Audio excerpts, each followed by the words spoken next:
I just upload one file to Buzzsprout and it distributes to all the podcast directories, regardless of if they are video or audio, which is great. Jordan Blair from Buzzsprout on the company's enhanced video service. Plus, the first place you look is the charts, and you're like, there wasn't many women at the top. Morgan Absher, Spotify's first equal podcast ambassador on elevating women podcasters. With James Cridlin and Sam Sethi.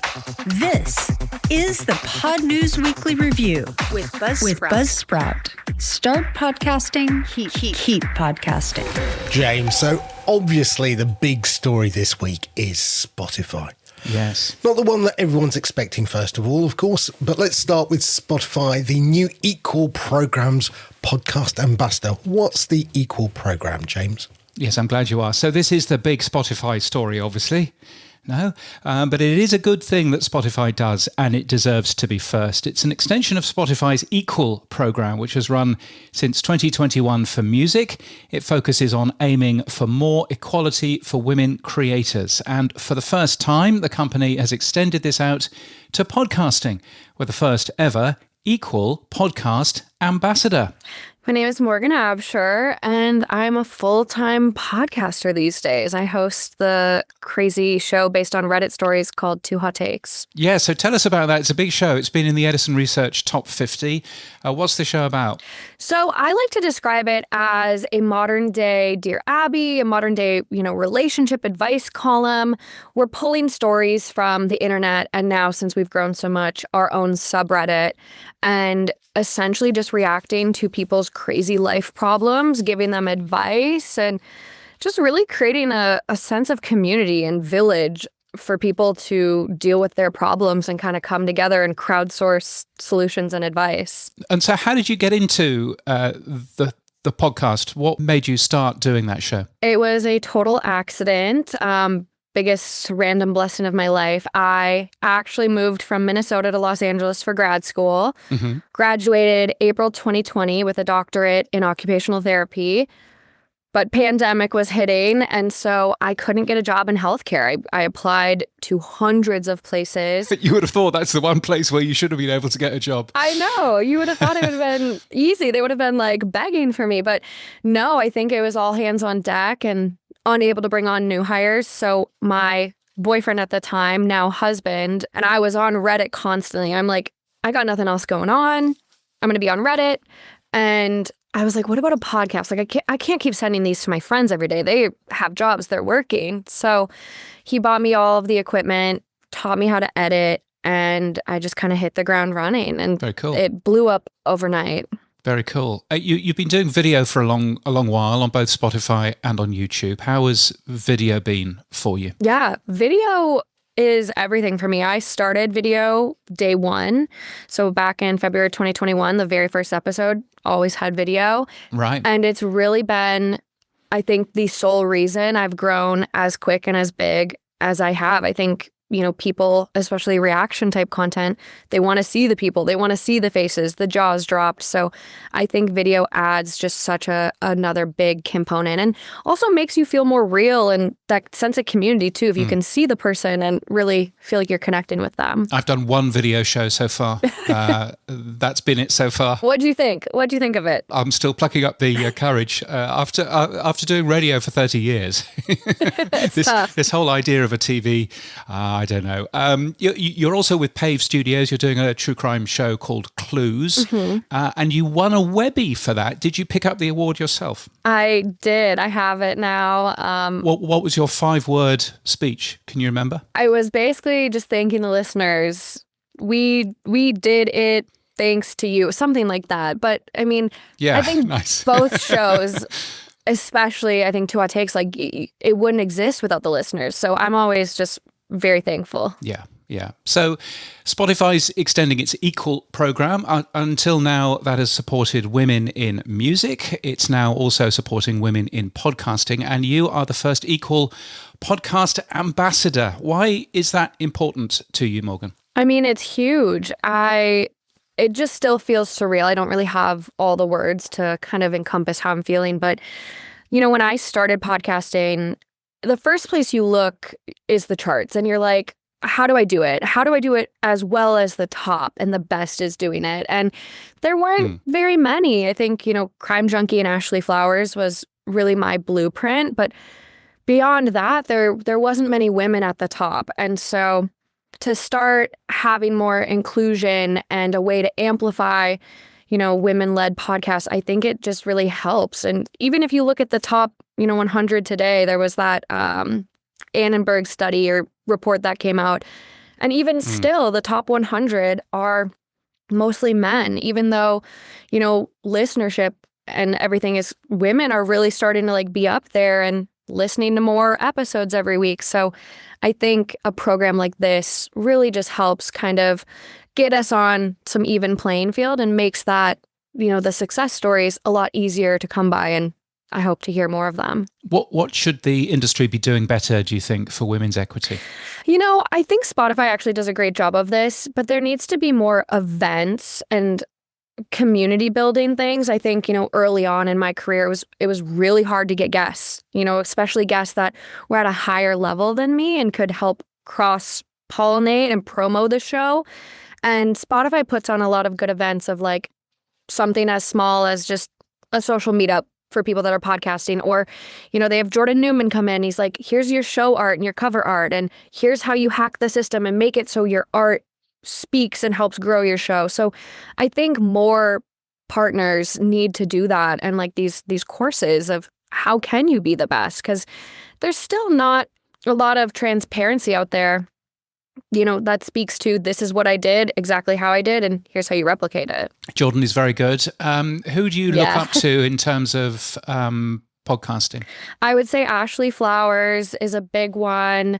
I really love NPR Life Kit, which kind of has a variety of hosts, but I feel like more of the journalistic style and the storytelling of it, I really love. I love Relationship with Cammie Crawford. We've got Hannah Berner, Giggly Squad. My co-host on Clues, Kayla Moore. She is absolutely remarkable. I genuinely think, she's probably up there with me on how hard we're working. She has such a drive and an ability to research well and tell these unique stories. So she is someone I really kind of look to as well. You mentioned that certainly the top 10, the top 15, the top 20 seems to be mostly blokes. Why do you think that is? Because we know that women listen to podcasts just as much as men do, if not more. So why do you think that the men have risen to the top of the charts? It might be a little bit of a hot take, but confidence. I think as a woman, I really doubted myself. I doubted my ability to be able to do this. And am I good enough to do a show? Who's going to listen? And I think there's a lot more imposter syndrome, because otherwise, I don't know. I think, a lot of people now are like, podcasting's oversaturated. And I think that's so opposite. I think now more than ever is the time for women to start podcasts and climb our way up there, because there's just a demand for it, clearly, based on, all the listening stats we've been seeing. But yeah, I think, radio, also kind of more historically male-led shows. So I think it's just the times kind of catching up, and maybe a little bit historical and maybe a little confidence. Yeah. I mean, there are a ton of really useful events now going on. The International Women's Podcast Awards, which you can enter. I think we've got a week left to enter that. I hope that you'll be entering that too. Do you think that? Do you think that specific awards like the International Women's Podcast Awards and specific events for women are useful, or is it more of a case of just making sure that big events like Podcast Movement, for example, are as diverse as they possibly can be in terms of gender, but in terms of other parts as well? Yeah, I think it's a little bit of both. I think these award shows help get eyes and, notoriety, recognizability on these shows. I mean, there's so many shows that, looking at my Webby categories that I'm like, I've never heard of this. And then you listen and you're like, wow, thank God this show got put on this platform, because otherwise, I'm living under a rock and I never would have known. So I think those awards are great to, again, add, what's the word?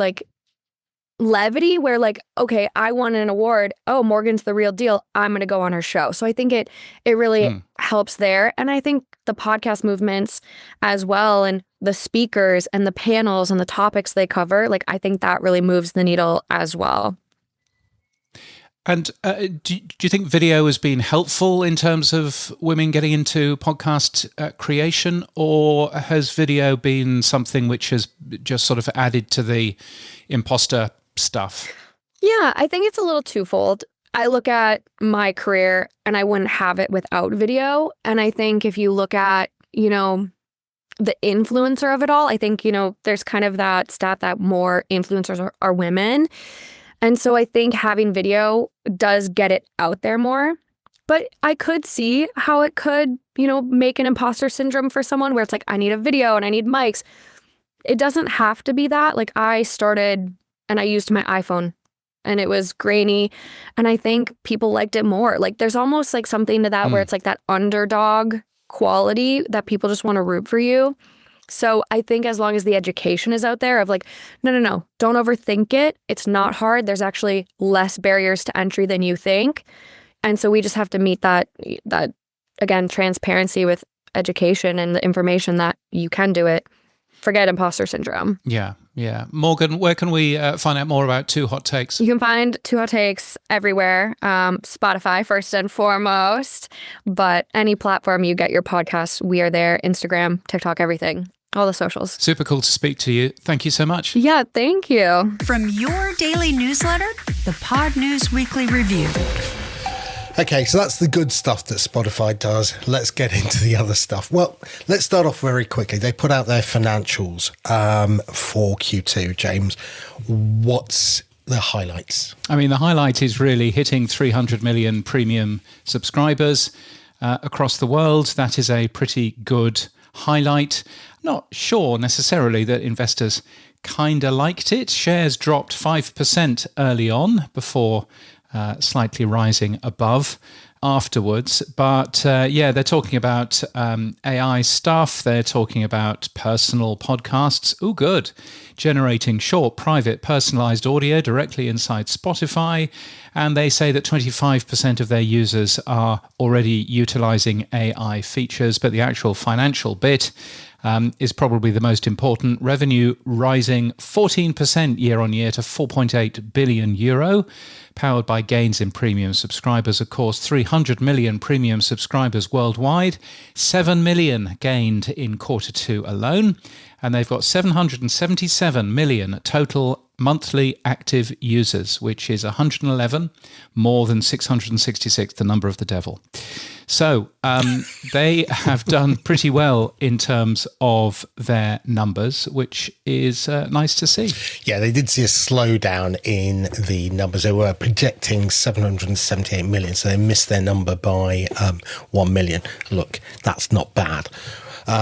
The CEO, or one of the co-CEOs, Alec Nordstrom, said that, basically they're reducing their support for certain Android devices in India and in the Far East, and that's seen a drop off.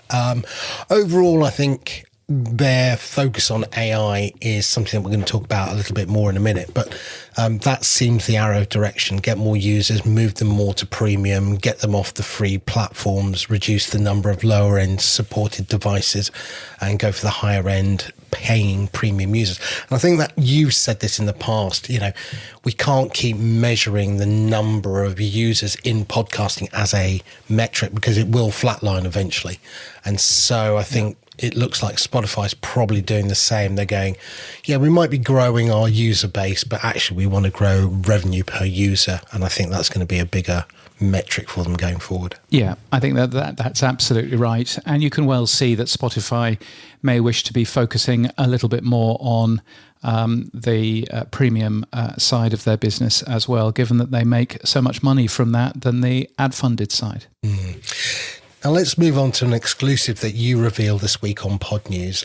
Famous Australian TV show, Skippy, the bush kangaroo, shows our age, James, if you remember it. But the little boy in it used to say, "What's wrong, Skip?" "What's the matter, Skippy? What's got you all excited?" And I'm going to say, James, what's wrong, James? Because Spotify's done something very wrong with Skip Ahead. Yes, this is a new feature which it is testing in its app. They haven't announced this. It is a button. Now, the button appears on the playback screen when you are listening to something that Spotify thinks you might want to skip. For example, intros or sponsorship messages or ad breaks, entire ad breaks. And as soon as the ad break starts, you can listen to the Acast noise, the North Star playing. Instantly, that skip ahead button appears. It's bigger than everything else on the screen. And as soon as you hit it, it skips to the end of the ad break and you're back in the show itself, which is a big, big change to what Spotify has offered in the past. So obviously Spotify has offered skipping ahead 30 seconds or 15 seconds or whatever it is in the user interface. And of course, that's still available and has been available on all of these different podcast apps for a long, long time. But what this is doing is it's encouraging, in my view, encouraging listeners to, in inverted commas, skip ahead when Spotify feels that that will be a good idea. So showing ad breaks as skippable, intros, sponsorship messages, even mentions of premium subscriptions are skippable. That, to me, is, it's astonishing. It's something that is happening for both Spotify competitor advertising, Acast or Odyssey or the New York Times. It's also happening within Spotify's own shows as well. And there are all kinds of problems with that too. But to me, that is a real threat to ad-funded shows where Spotify is basically saying, no, we're just going to put this big skip ahead button in the app and listeners can just skip past the ads if they don't want to hear them. Is it a threat? Because let me just play devil's advocate for a minute. The industry currently measures on downloads. And if the industry reports Spotify, the podcast was downloaded, therefore pay your ad revenue to me because the ad was downloaded.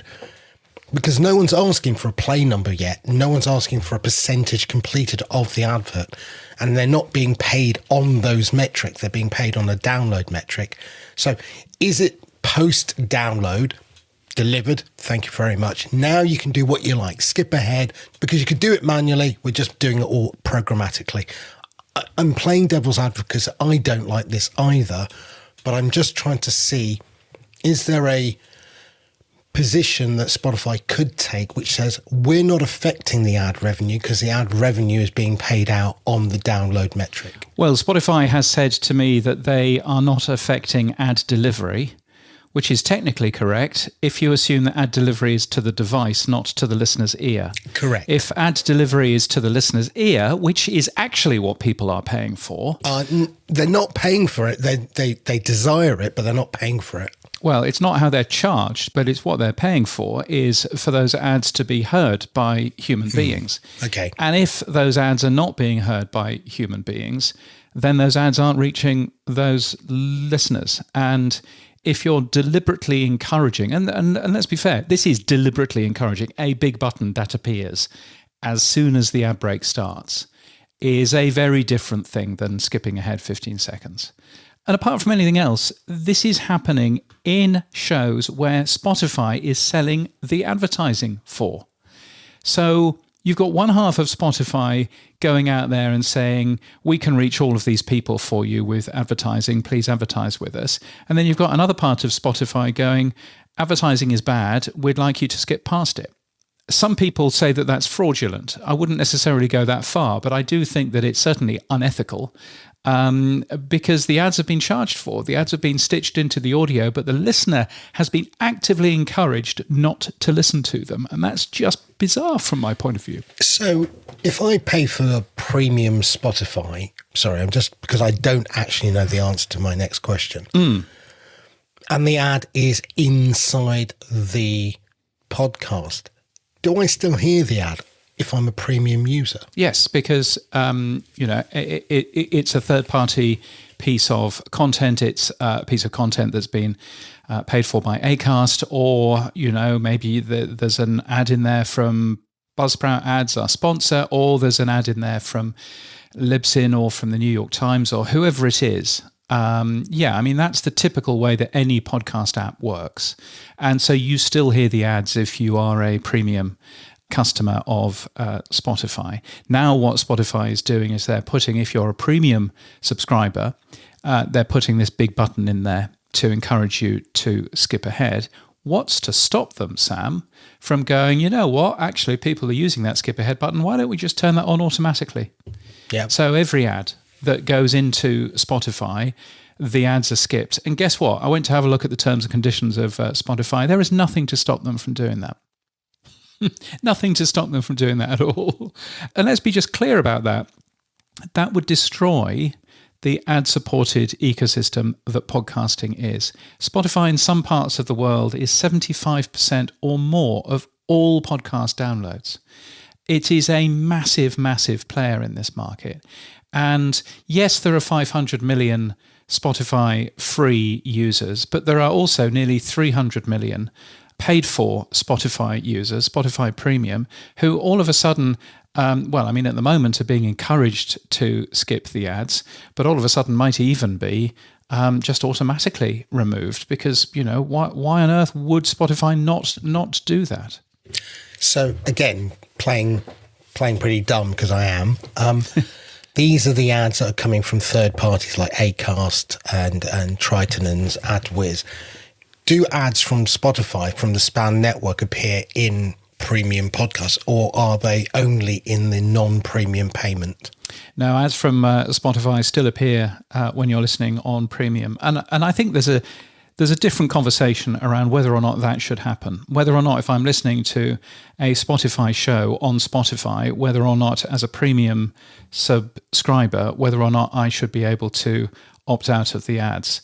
I think that that's a different conversation to whether or not Spotify should be able just to edit the ads out of this show, not that this show has any, or to edit the ads out of the New York Times, or out of, an Acast show or a Goalhanger show. I think there's a different conversation there. Spotify claim that all this skip ahead button is showing is where other people are skipping ahead, which I'm not entirely sold on, but if that's what Spotify say, they wouldn't lie. But it doesn't get away from the fact that people won't hear the ad. It doesn't matter how good the ad is. It doesn't matter how relevant the ad is. The ad simply isn't going to be heard in that case. And so that essentially means that for anybody who is wanting to monetize their show with advertising, that it won't be available to them to do that on Spotify. And similarly, actually, Spotify also skips, I linked to Search Engine. Search Engine has a paid subscription model called Incognito Mode. And the read-up of that, PJ Vote's read-up of, you should be getting onto Incognito Mode and blah, blah, blah, that was skipped as well. So Spotify was even skipping the ad read, if you like, for their own premium membership service. And I don't really understand why Spotify is doing it, other than maybe Spotify just don't care anymore about playing nice with the rest of the industry. I don't know. Or is it the left arm not talking to the right, as in the AI team saying, look what we can do, we're very clever. And we can build this feature, and the ad team going, what the hell are you doing over there? I don't know. Yeah. Yeah, no, exactly. But I think, it is a concern. Now, some people have said, oh, but you've been able to skip for years and this is no different. But of course, this is very different in that a button that only appears when it's stuff that Spotify thinks you should be skipping is a start. And also the fact that it just skips you automatically to the end of the ad break without having to, skip for 15 seconds. Listen, is this still an ad? Okay, skip another 15 seconds. Listen, oh, is this still an ad? Blah, blah, blah. That would be 9 taps on the skip 15 seconds button instead of just this one tap. And even then you overshoot and you have to go back.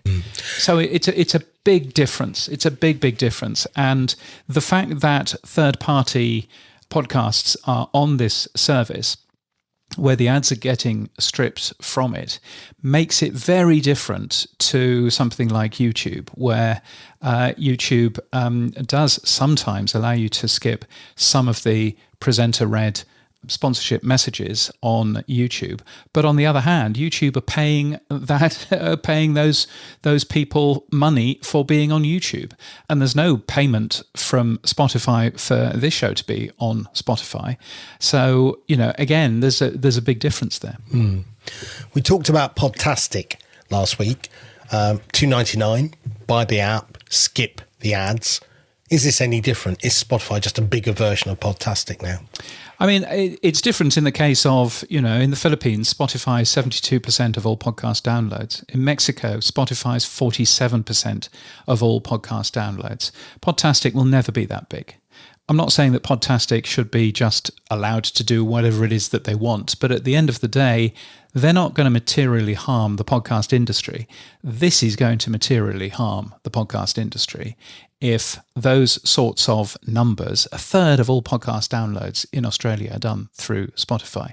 If Spotify is going to harm the podcast industry to that extent, then that, I think is a real concern, and also sets a precedent for all of the other podcast apps to go, oh, well, you know what? If Spotify are doing it, then we can do that too. When will we see the effect? When will the advertising companies, do you think, I don't know, stop advertising, start pulling their ads or doing something? Do you think, is there a lag, or are we going to see Spotify change and remove this feature? I mean, I would hope that Spotify respects the creators. All of the history of that company suggests that they don't. And that they are incredibly poor at understanding what creators want. Similarly, the responses that I've got from Spotify seem to show just a total misunderstanding of how the podcast industry works, which is more concerning, to be honest. But in terms of when the advertisers will notice, I mean, the advertisers will notice when the ads don't work as well as they used to. And at the end of the day, if the ads stop working, then the advertisers will walk away. And we will have no opportunity to bring them back because, they will say, well, we've tried podcasting and it just doesn't work for us anymore. And so we're going to go off and try something else. We're going to try YouTube or something. So going back into their financials, the one line they had, the platform also credited favourable podcast impacts with helping push its profit margin to an all-time high. So, yes. I find it quite depressing and quite sad that Spotify would do this sort of thing, would knowingly do this sort of thing against the creators that have built up that company. But, as I say, it's par for the course for Spotify. They don't seem to care too much about creators. And there is nothing to stop them from automatically skipping all of the ads, whether you're a premium user or whether you're a free user. Because the terms and conditions that we all signed actually allow them to do that if they want to. And that should be a real concern for all of us. But that, seemingly is something that we'll have to fight another day on. Now, related to all of this, Netflix is reportedly asking creators it's bringing on board to stop including baked-in brand integrations. Now, we saw this with Spotify for a while and with YouTube. They want more, this is Netflix, want more control over advertising and sponsorship. Again, are we just seeing closed wall gardens saying, remove third-party advertising, we're going to sell it ourselves and control the whole medium? Yeah, I mean, whatever Netflix want to do is up to Netflix because they're paying for these shows, one would assume. So if Netflix want to turn around and say, actually, we don't want any of that brand integrations in, then, that's probably up to them and the handful of shows, and it is still a handful, that are on the Netflix platform. I'm not sure that Spotify has done it, but I know that you're absolutely right. YouTube have rules that is basically brand integrations are fine, but spot ads can only be sold by YouTube. So you can't have a 30-second ad in the middle of your show if you're on the YouTube platform. But, again, I guess, YouTube does end up paying. So, there is obviously that sort of side of it as well. But certainly in terms of open RSS delivered podcasts, which is what Spotify has historically been and what Apple Podcasts continues to be, and many others as well, I think that would be a big change if we saw that happening. Let's move on, James, then. Video for everyone. It seems that the Apple API video that was going to be done by the likes of Acast, and now everyone seems to be doing it. We've talked about Usha last week. We talked about Fountain. Many other companies now have added the Apple API video support. Acast, it seems now, are opening the door even more and saying that they're seeing an increase of around 25% in weekly sessions on Apple Podcasts. So it all seems to be going swimmingly. Yeah, I mean, Acast would say that, wouldn't they? Acast and Apple seem to be very, very close at the moment. If you were at the London podcast show, you would have seen Apple Podcasts on stage with some Acast people talking about how great video was and how great Acast was. So, of course, Acast is going to be saying nice things about Apple Podcasts. And also, arguably, of course, 25% increase in weekly sessions by adding video on Apple Podcasts is not a surprise, given that video seems to be the only thing that Apple Podcasts is really giving a big push to. And so if you're in video, then you're pretty well guaranteed that you'll get pushed a little bit more in terms of how all of that stuff works. But yes, Acast have just announced that anyone can publish video to Apple Podcasts through the Acast podcast hosting platform. That feature had previously been invitation only, and I know that quite a few people who asked were basically told, nope, you're not having it yet. So it's nice to see that Acast have now opened that up. All creators have potential to earn from video as well through Acast's marketplace. So if you want to get involved with that through Acast, $39.99 a month on an annual plan is the video plan, which they have just launched. So that's obviously a nice thing from the point of view of Acast. And I think that's good news for Apple, because there are a lot of big shows on Acast that all of a sudden can now just get their video onto Apple Podcasts in ways that they haven't been able to in the past.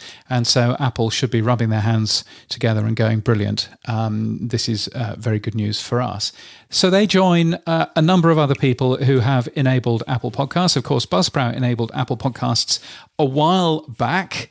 And there's good news from our sponsor, Buzzsprout, right now, Sam, in that they've expanded their video hosting to now supporting Apple Podcasts, YouTube, and Spotify, all three of those. So that means that the company's users can now deliver 1080p video to all three platforms.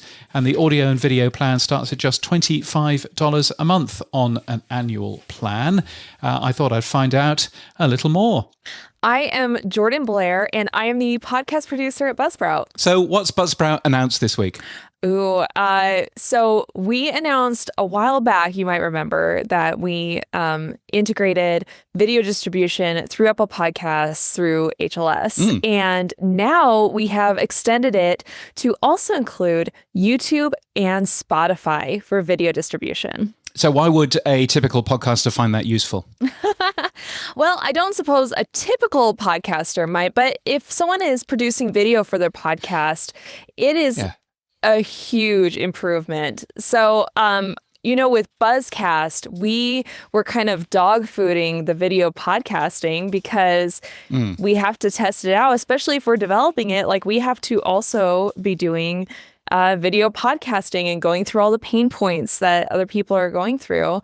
And it's really interesting because I found out very quickly how painful it can be to distribute video podcasts. And so now, I just upload one file to Buzzsprout and it distributes to all the podcast directories, regardless of if they are video or audio, which is great. And for anyone who has published a video podcast before, this, as I said, is a huge improvement to something many podcasters have learned to tolerate.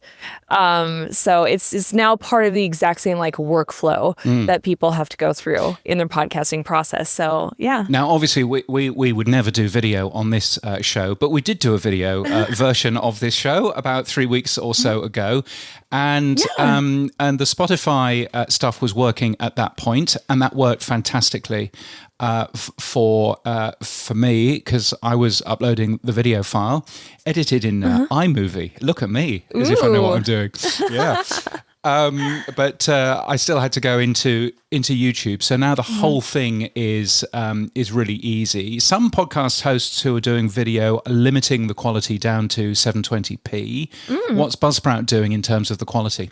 The quality is 1080p, so it's full HD video. If you look at probably the Pod News Weekly Review episode that you did that was in video, it was in 1080p, right? And then Buzzcast, we also do that in 1080p, and you can literally see the pores on people's faces if they're using a high enough camera. Great. So it is clear. Great. I only mix ours in 720p because I've got a small, sad computer. That's basically how that works. What's the reaction been so far? I know I was in the Buzzsprout subreddit, which is a great place to go if you've got questions and things. I know that people were clamoring for this.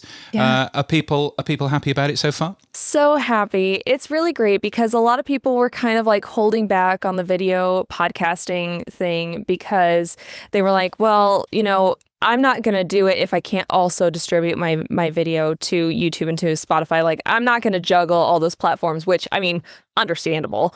So I was very excited. I had like a note list of all the people that I needed to like reach out to and let them know that we now had YouTube and Spotify along with Apple, and they were very excited about it.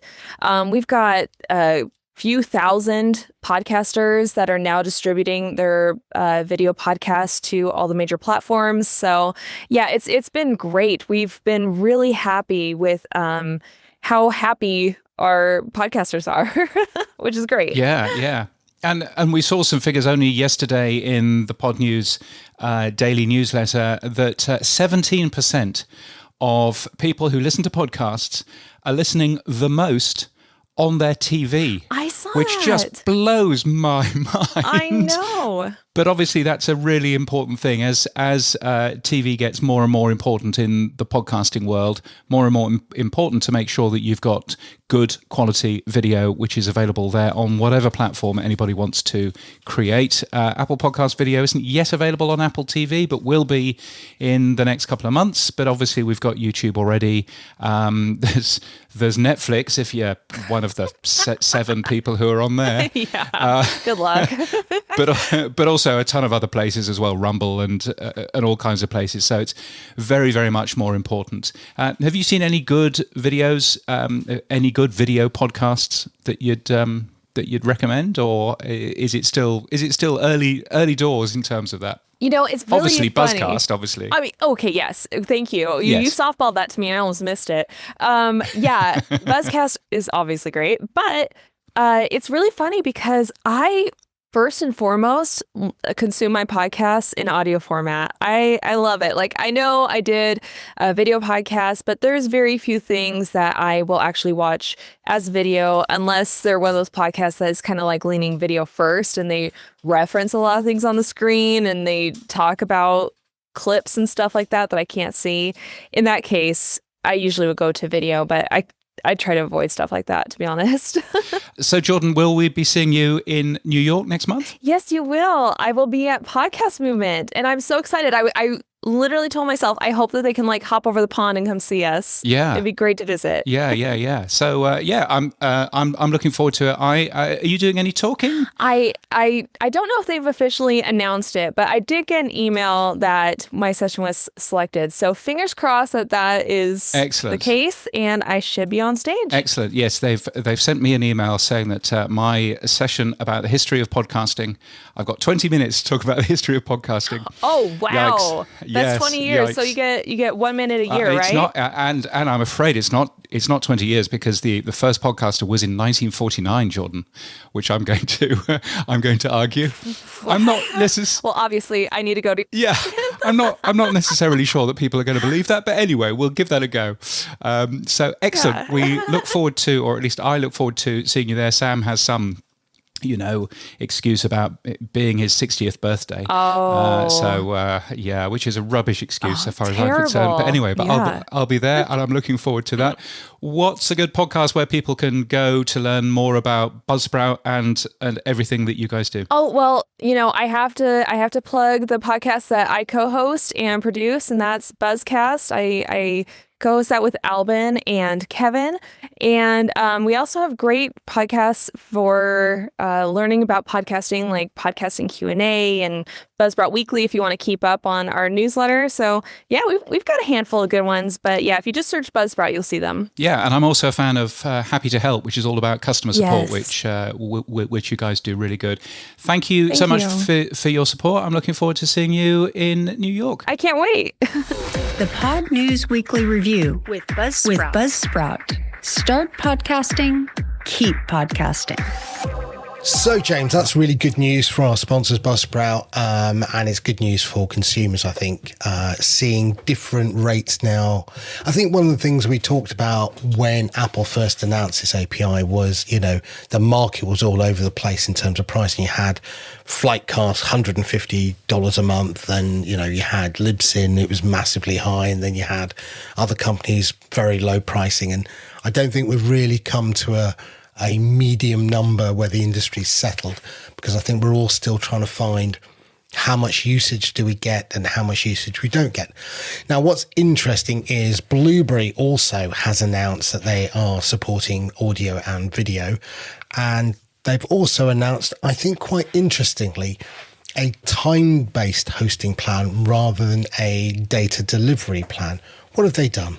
Yeah, so this is a new time-based hosting plan for new customers.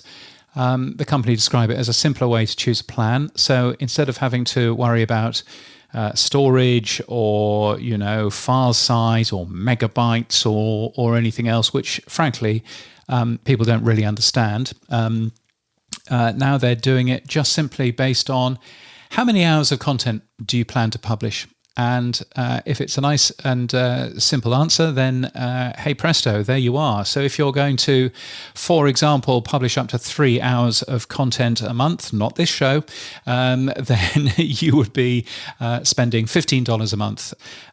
This show, I'm guessing, shows that need up to 6 hours of monthly publishing, probably that's us, which is Advanced 6, which is $25 a month. You also get advanced podcast stats in there as well. So I thought it was quite an interesting new way of thinking about podcast hosting and podcast plans. And the one thing that's enabled them to do is to launch a new smaller package, which is just $7 a month for 1.5 hours. Of audio and video content per month. So that's quite a nice sort of entry level. So I think that's not bad. What do you think? No, look, I looked at this very closely because I think the time-based metric is very sensible. People will understand that much better. I get that.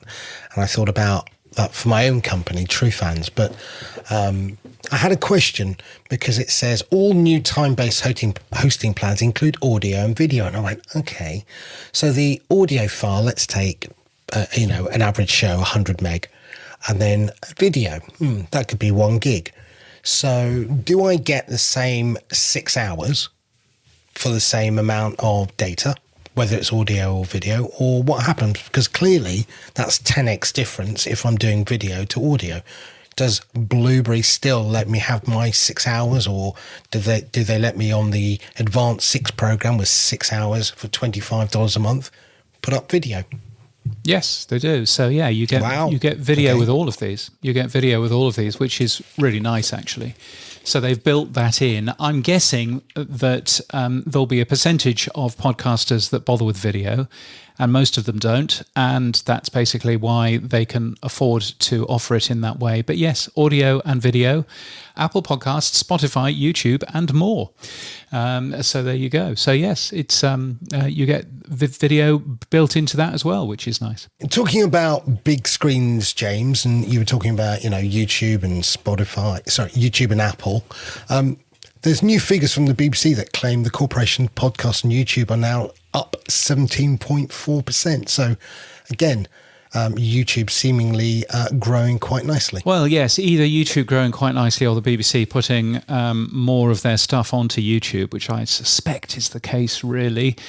It's only 4.7 million views. It's not very much. The BBC should be doing bazillions of views on YouTube if it wanted to completely adopt YouTube as a platform which it's on. Of course, it won't, because it doesn't control YouTube, and it's American company, and it probably, frankly, shouldn't be on YouTube as much as some people want.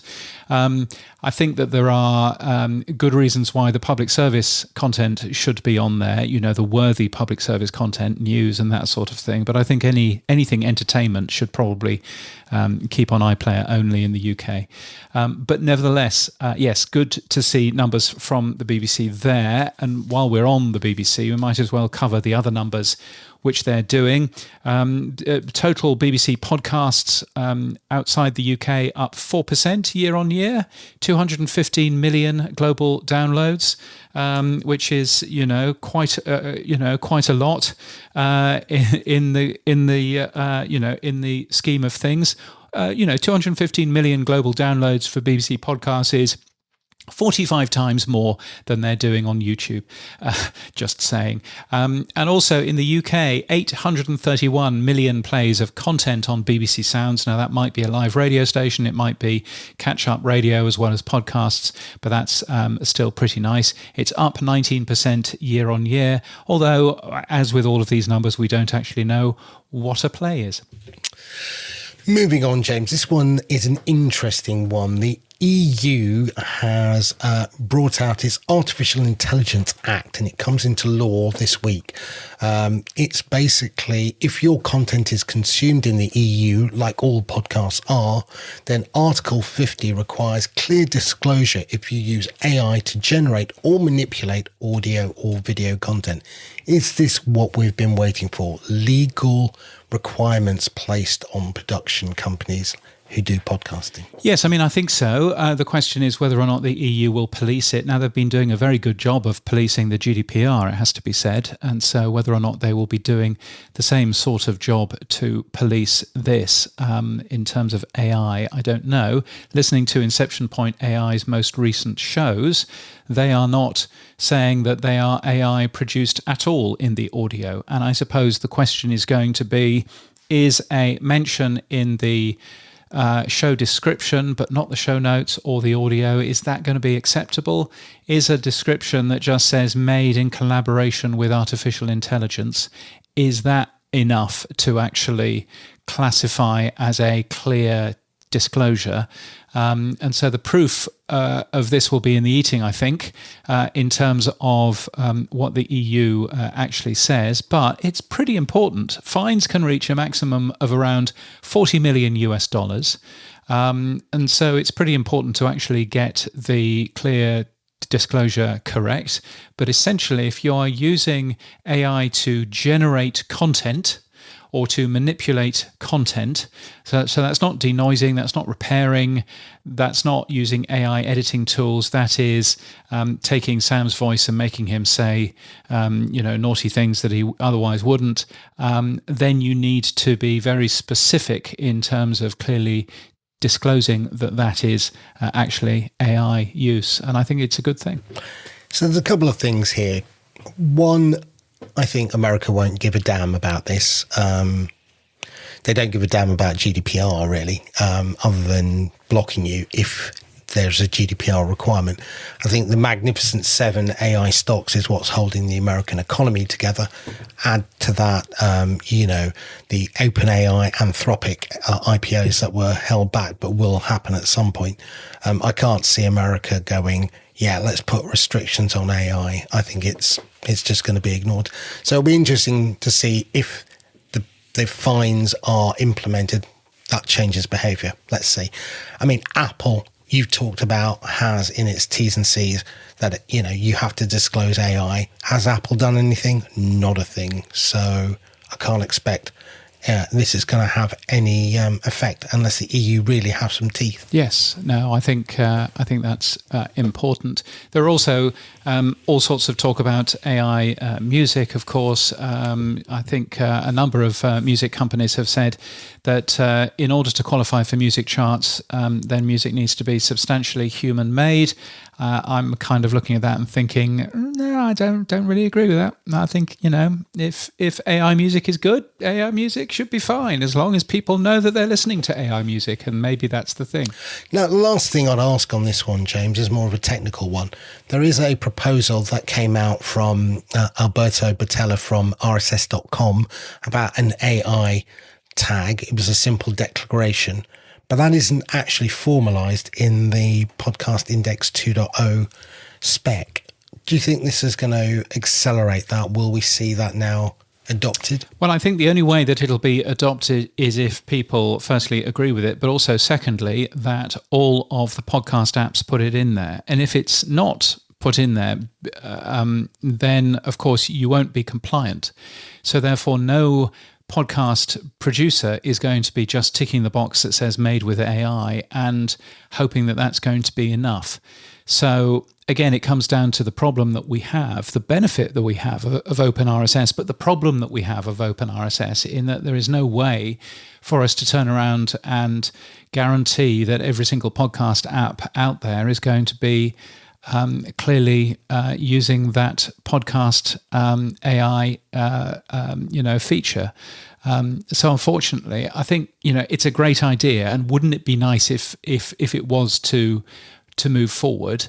But at the moment, I'm not sure necessarily that any lawyer would be comfortable with using that as the sole method of disclosure. Well, I guess if the fines start coming in, apps might start doing something. Production companies might start declaring it. Yeah, well, I mean, apps won't care because they won't be fined.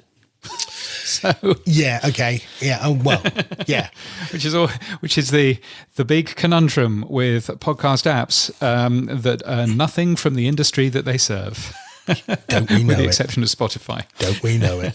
Now, yes. This is an interesting story that we had many years ago, and I think it led to the inclusion of transcripts within podcasting. It's the SiriusXM settlement. The case was brought by the National Association of the Deaf against SiriusXM for the lack of podcast transcripts.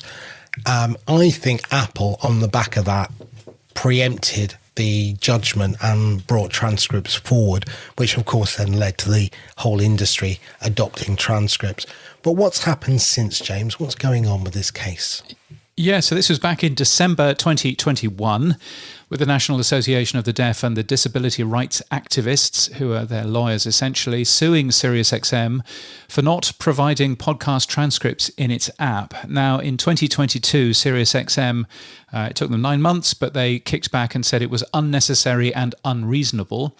But since then, as you say, Sam, Apple Podcasts, Pocket Casts, Overcast, Spotify, even SiriusXM, adding transcripts into their podcast apps to the point where it's now an expected feature.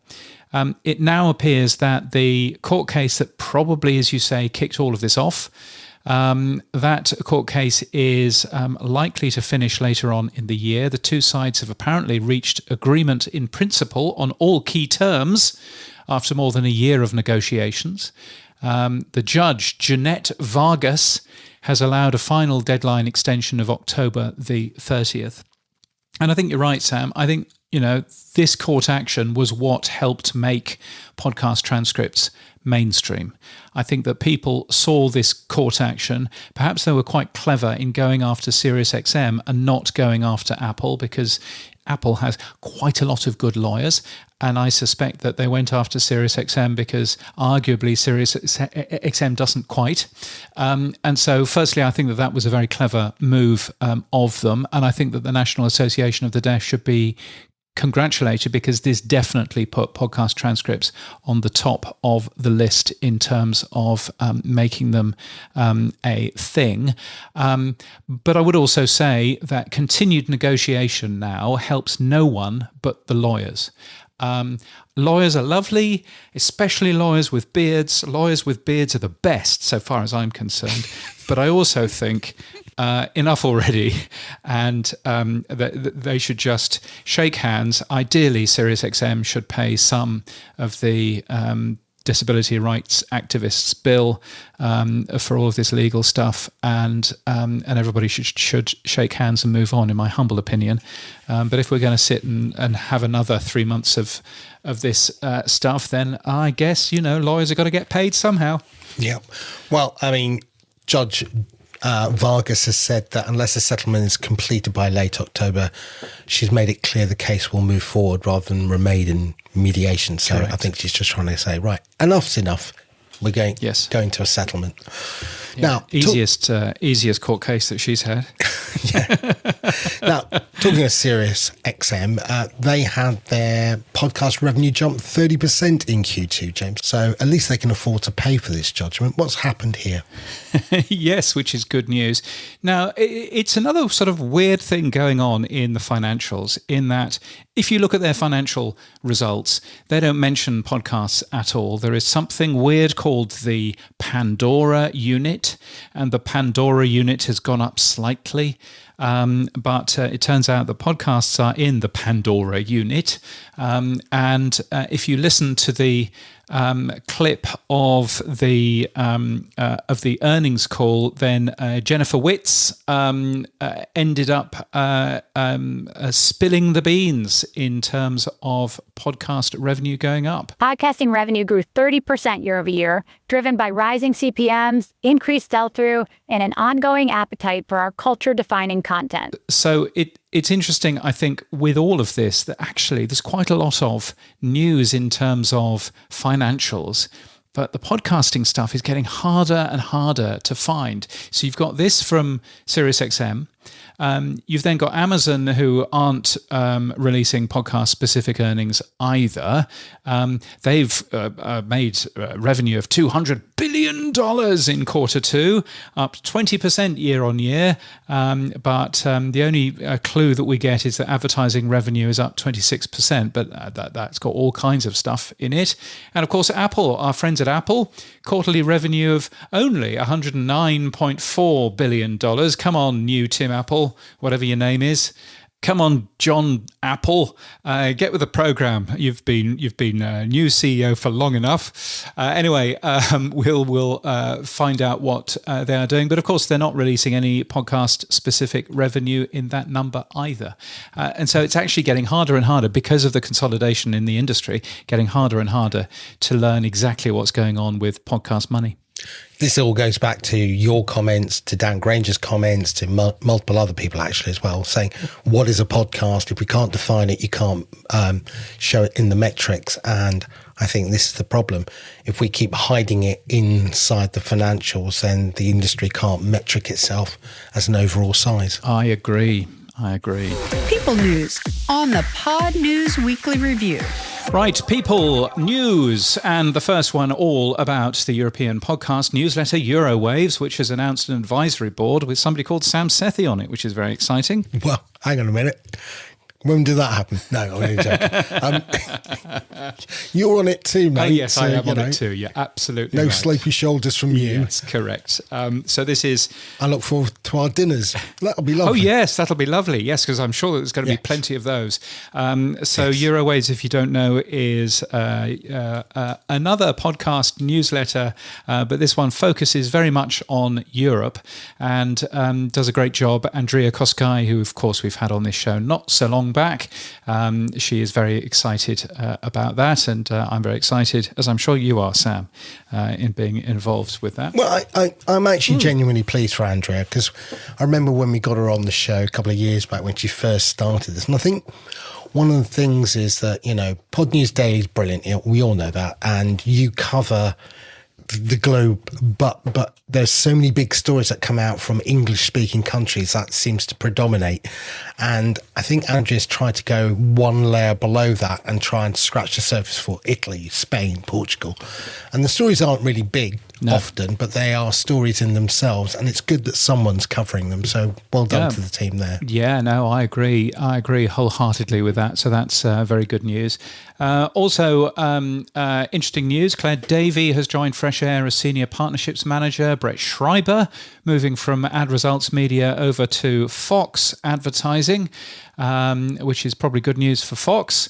Slightly less good news, but interesting news nonetheless. Andrew Goldsmith, somebody who we've had on this show, formerly the CEO of Adalicious. It's been just over a year since Adalicious was purchased by Audio Boom, and coincidentally, Andrew Goldsmith has now left the company. I'm excited to see what comes next, he says in the post. So there is always that. Congratulations to you, Andrew, for weathering the consolidation of those two companies, and good luck in whatever it is that you're doing next. And brilliant news from Patreon. Really excellent news. CEO Jack Conte has said that Patreon's core business is healthy and strong. And he told us this while he was announcing that he was firing 93 people, approximately 20% of the workforce, because AI. Well done, Jack Conte. Another triumph. I look forward to the IPO, because that's clearly what this is lined up to do. That's clearly what he's lined up to do. He's got a good band, but no. Podcast events on the Pod News Weekly Review. Yes, awards and events. Let's focus on some of those. The International Women's Podcast Awards. If you are listening to this and you qualify, and by the way, if you think you qualify, then you do qualify, then you now have until August the 14th to enter. You can enter that from anywhere in the world. It's just $50. Your creators podcast with Claire, you could enter that, couldn't you? No, because I'm a man, James. No, you're a man, but Claire produces it and all of that. She can enter that. She's entered her own one, so we've left it there. I think it's a bit ambiguous. Well, I think you can probably enter that as well. Okay. I think that would be a good idea. Right. Do it. You should do it. Right. Anyway, August 14th is the closing date for that. The New Zealand Podcast Awards is now officially open for entry. You've until October the 9th to enter that. If you're in Aotearoa, pricing is as low as 50 New Zealand dollars. How much is 50 New Zealand dollars, Sam? $10. $10 is $30. I'll have you know. I have no idea on international currencies, as you can tell. Exactly. So anyway, if you are a podcaster in Aotearoa, then you should be entering. That's the independent podcaster's price. The professional podcaster's price is $100, I believe. So there you go. And in terms of events, Podcast Movement has shared the first 40 sessions for Podcast Movement New York City, as voted on by the public, which is very exciting. So if you follow the link you'll find in the Pod News newsletter, then you can see all of those 40. I'm very much looking forward to going to Podcast Movement. I am also going to the Sounds Profitable event as well, which is on the Monday and Tuesday. And then on the Wednesday, instead of taking a day off, which any sensible person would be doing, I'm going to the IAB Podcast Upfronts, which will be the first time for me. Looking forward to seeing the glamour and excitement of what the advertising industry ends up doing. So that should be a fun thing as well. So looking forward to end up doing that. Rob Walsh is also one of the speakers, which should be fun to see. I think quite a few people are looking forward to that session. Not just yours. I mean, I think all of the event. I think it'll be a good one. Yes. No, indeed. The tech stuff on the Pod News Weekly Review. Yes, it's the stuff you'll find every Monday in the Pod News newsletter. Here's where Sam talks technology. Well, we were talking earlier about all the various companies that are adding support for Apple and Spotify and YouTube. Here's another one. Yes, and the only one you need to remember, of course, is Buzzsprout, our sponsor. But if you don't want to remember Buzzsprout, our sponsor, then alongside Buzzsprout, our sponsor, you will also find Co-Host, who are now supporting Apple Podcasts video on all Co-Host plans at no extra cost. And also Absher, who are now supporting automatic video uploads to YouTube. So lots of video stuff in terms of that. Now, here was a odd technical story I saw. Spotify has added a new user notes.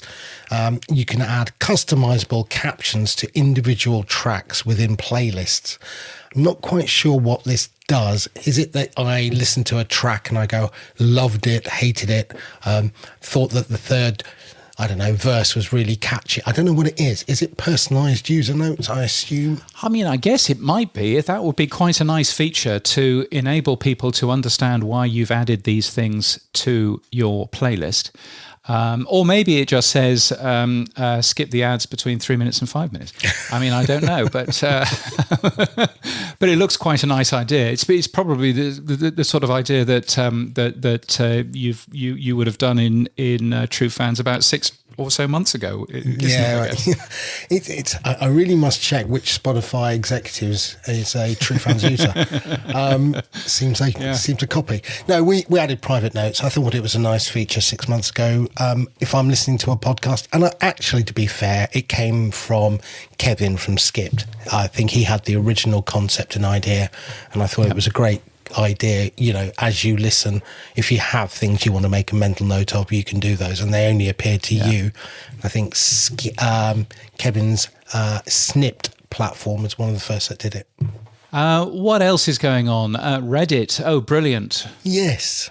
And well, I'm not a Reddit user, but you are. So it lets you listen to Reddit threads as an audio in the background. Again, we've seen this with WordPress blogs. We've seen it with lots of places now where you can have an audio version of the written word. So it's not that new, but it's interesting that Reddit's added it. Yeah, the CEO, Steve Huffman, teasing the feature as coming on later this year. So you too will be able to enjoy people trying to be funny in the answers of r/what is it? Oh, great! Which have you any idea what r/what is it is? No, I don't use Reddit, so no. It's brilliant. So r/what is it? If you've not obviously been onto Reddit, it is normally concerned parents posting a picture of something and saying, "I found this in little Bobby's room. What is it?" and normally the answer is, It's the cap of a biro. Get over yourself, love. But whatever it is. But sometimes they're really interesting in a sad sort of way. So, people taking photographs of something that they've seen on a telegraph pole by the side of the street and going, "What's this?" And somebody then says, "It's absolutely fine. It's just monitoring the amount of traffic that goes past. It can't see you," or any of this kind of stuff. It's really, really interesting in a sad sort of way. Yeah, it's still not going onto Reddit, so you're okay. What else is in here? YT Shorts, another AI tool for getting long form videos into small TikTok available clips. Again, there's so many of these, but if you like it, there's one called ytshorts.ai. And there's also Podlex, which plugs into Claude or ChatGPT and lets your imaginary friend think it knows about your podcast. And it claims to have access to 4.8 million podcasts, so the podcast index. Again, not sure what Podlex does or adds value to, but another MCP injection. It's an MCP. It's obviously just somebody that's worked out how to interface Podcast Index with an MCP. One would assume that Dave, if you're listening, you could probably do that relatively easily on the Podcast Index platform. Although God knows why you'd want to. But I very much enjoyed you reading out my sarcastic "Let's your imaginary friend thinks it knows things about podcasts." I'm a fan of talking about AI as an imaginary friend. So there you go. Artificial assistant. Yes. Now, this is an interesting one. Yes. And I hat tip from Josh Margulies. He's one of our listeners.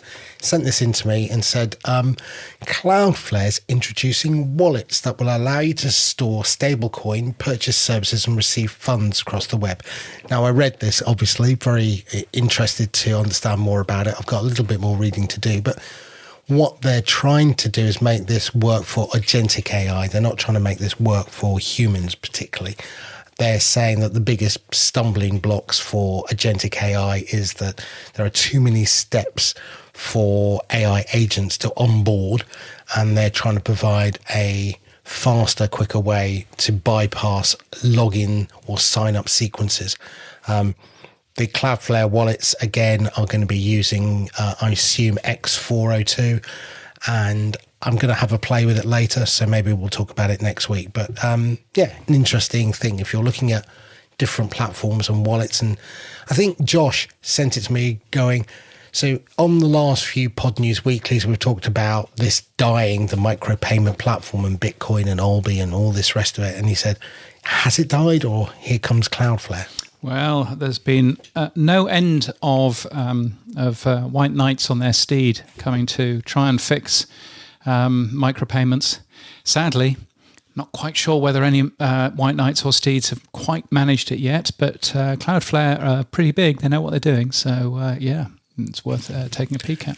Now, Ford and Lincoln drivers will be able to listen to location-based audio stories. Tell me more, James. Yes, they will be able to listen to location-based audio stories about where they're driving, thanks to a new app from Autio.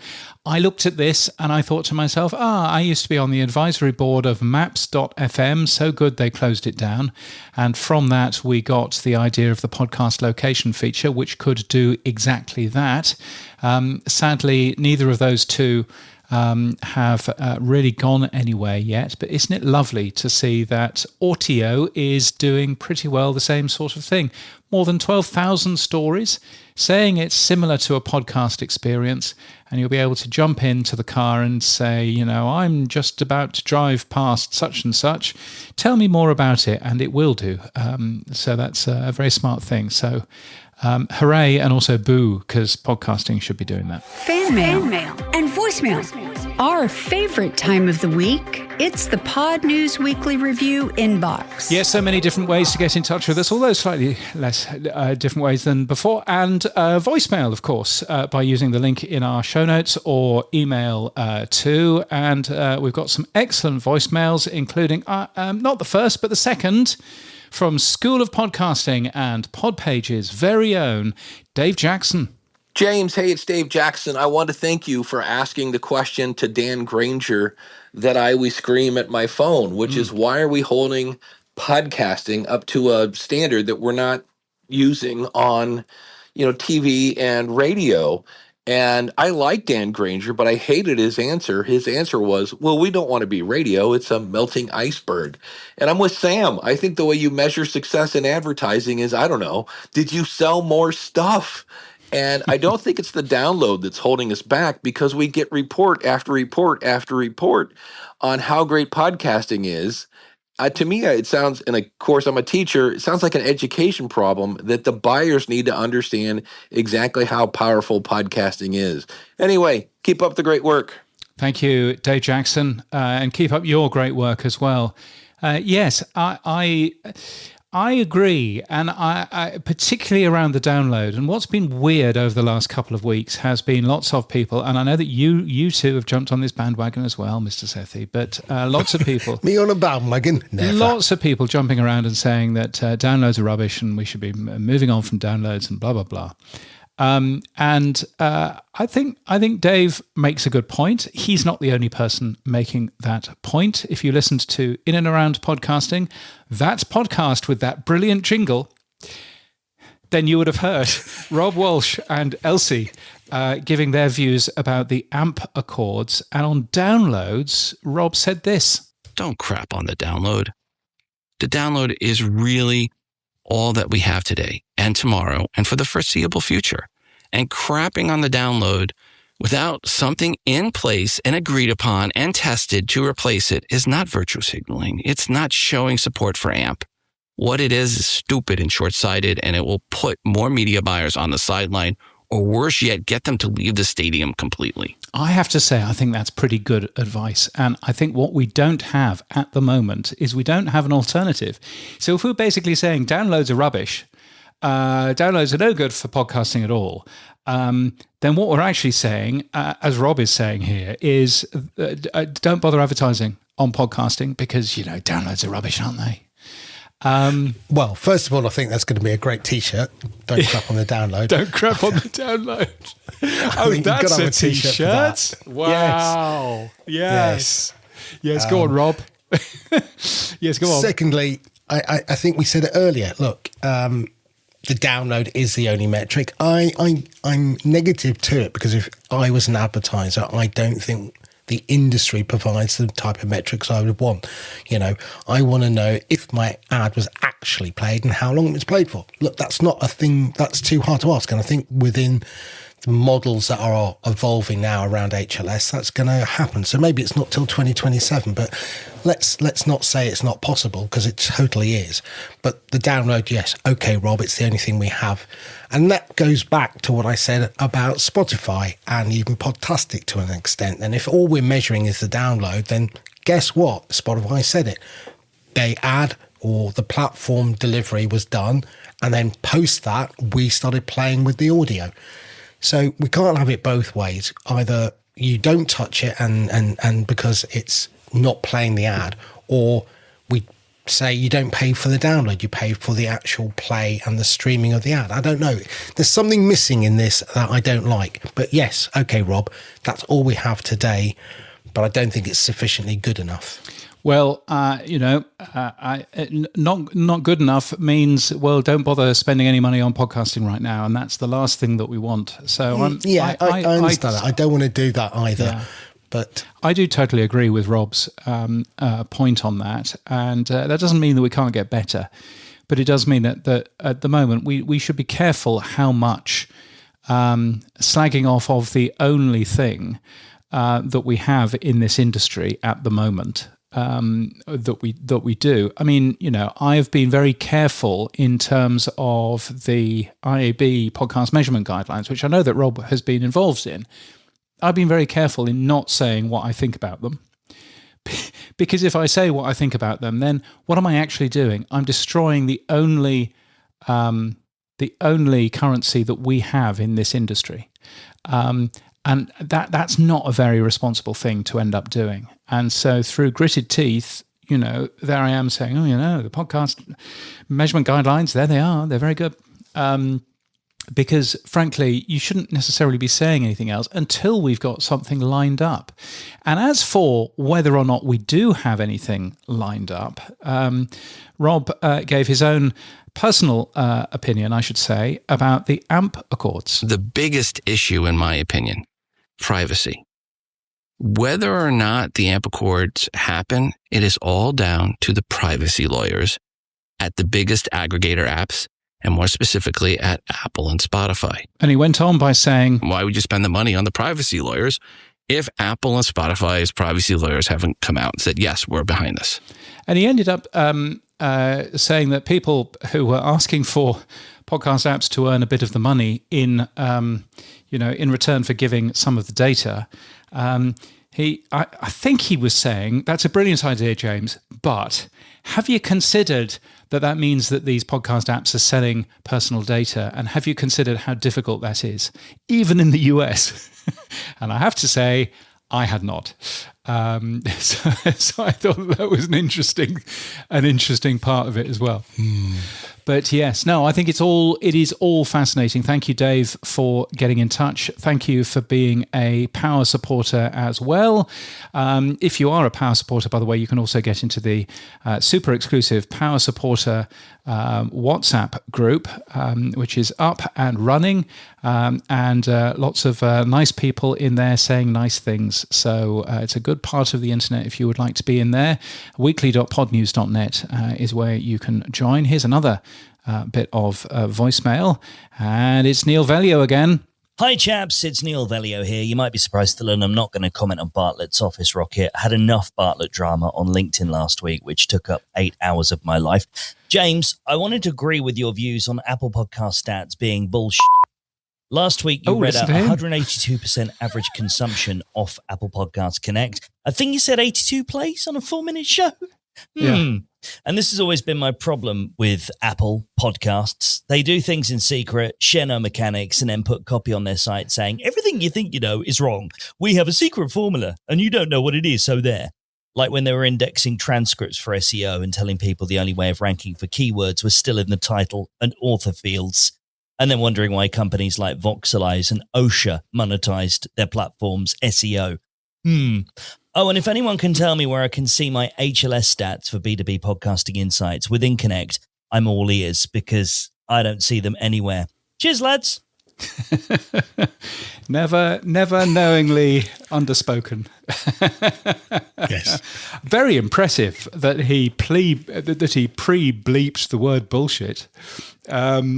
I was going to hope it was Buzzsprout. I thought, was it Buzzsprout the voicemail that did it? Well, now that would be very clever. I have a fear that was Neil. I mean, if that was Buzzsprout, wow, that's quite a thing. Anyway, well done, Neil. Another triumph. Messages also from Martin Lindeskog, who keeps on promising that he will send us a voicemail. Still hasn't. He does warn us that he will sound a bit like the Swedish chef when he does so, which I'm looking forward to. But he very much likes reaching the top of the True Fans gamification feature, which is excellent. So he's just getting very excited about boosts and stream sats and everything else. And Seth Goldstein saying RSS.chat looks neat. Yes, I nearly got to set up my own RSS.chat server the other day, and I went onto my apps box, wherever it is in Dublin somewhere, and I noted that it needed a bit of a kernel upgrade, and so I did that, and it crashed halfway in the middle of the kernel upgrade, so brilliant. And so had to rescue that, and still haven't set up my RSS.chat thing. That, by the way, now supports WebSub, which is very interesting because Dave Weiner was always against WebSub, and so seeing him now support WebSub is an interesting move from that. But anyway, what does Seth say? I like that RSS is still relevant as well. It should be. Good job to Dave, but do we need another social network? That's the question. No, of course we don't. But nevertheless, I think it's something worthwhile playing around with. Anyway, we've got 24 power supporters. You could be the number 25. You want to go to weekly.podnews.net to join. So what's happened for you this week, Sam? Well, we had a great interview with Giles from Cheerful Earful that you did last week. And on the back of it, I decided to create an event page based on the publisher feed standard that's in Podcasting 2.0. So we already do it for awards. And I thought, this isn't too hard to go and find all the people who are going to be at Cheerful Earful. So we did that, aggregated it onto a single page, created a publisher feed format, and then created a tag called Podcast Events, and put that into every one of those RSS feeds. Obviously, it's only on True Fans, but it was something that I wanted to try and experiment with. I'm going to submit it to the GitHub on Podcasting 2.0 and see if we can get it as a approved tag.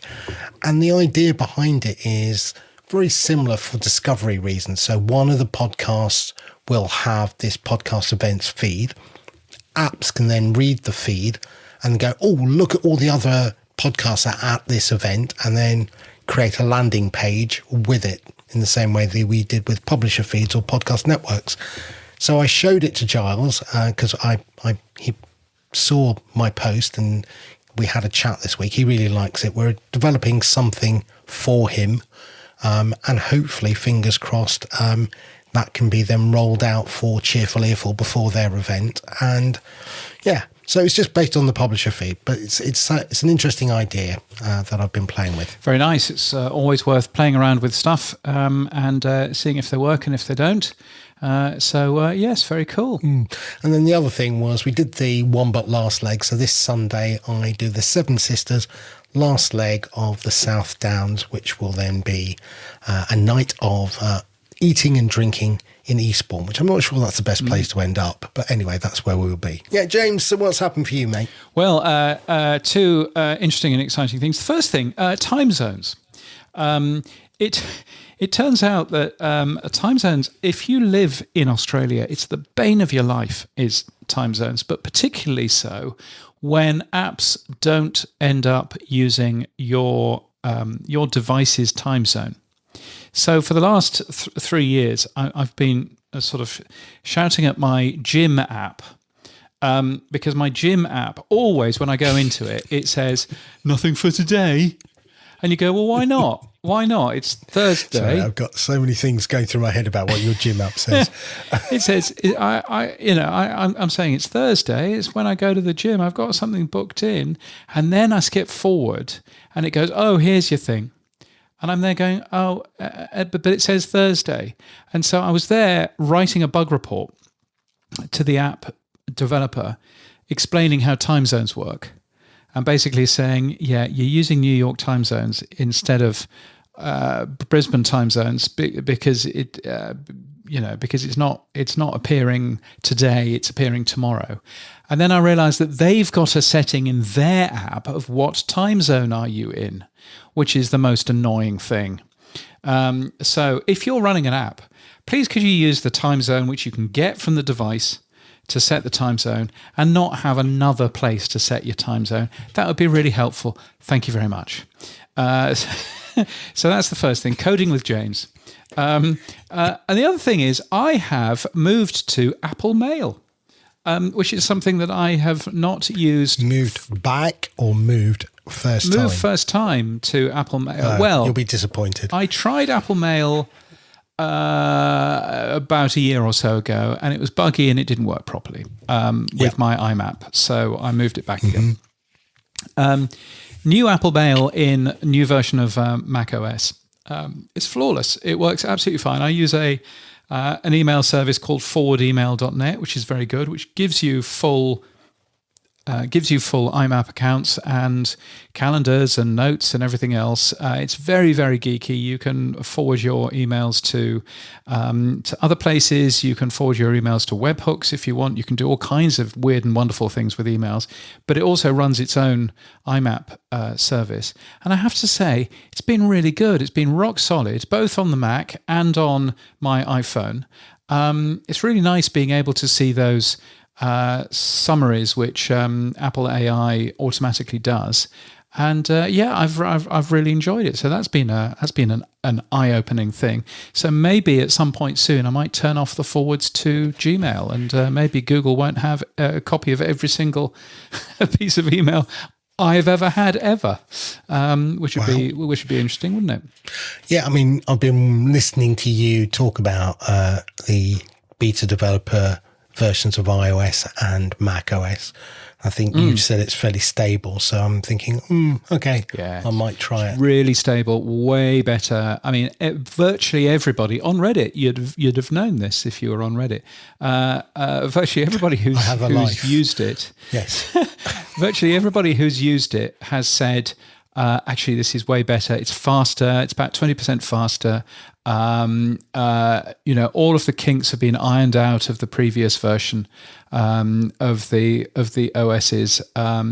There's really nothing that's gone wrong. Actually, he says this, the reason why I'm using Apple Mail is that I've ended up just getting annoyed at the fact that my Gmail software that I'm using an app called MimeStream, keeps on crashing. And I'm assuming that might be something to do with the beta, but to be honest, I'm not even sure it is. So anyway, it's very impressive. So I've certainly enjoyed it. And it's quite nice actually using proper IMAP and trying to keep on top of my email. I've only got 10 unread emails at the moment, and only 16 emails in my inbox, and I intend to get rid of them. So maybe I can manage this. Who knows? And that's it for this week. God knows how much of that we're going to edit out. All of our podcast stories were taken from the Pod News daily newsletter at podnews.net. So you can give us feedback using the Buzzsprout voicemail link like Dave Jackson and Neil Velio did this week. In our show notes, you'll find it. And better still, become a monthly power supporter. Join our secret WhatsApp group, but you can find all of that at weekly.podnews.net. Yes, our music is from TM Studios. Our voiceover is Sheila D.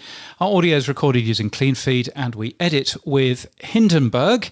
And we're hosted and sponsored by Buzzsprout. Start podcasting. Keep podcasting. Get updated every day. Subscribe to our newsletter at podnews.net. Tell your friends and grow the show. And support us. The Pod News Weekly Review will return next week. Keep listening.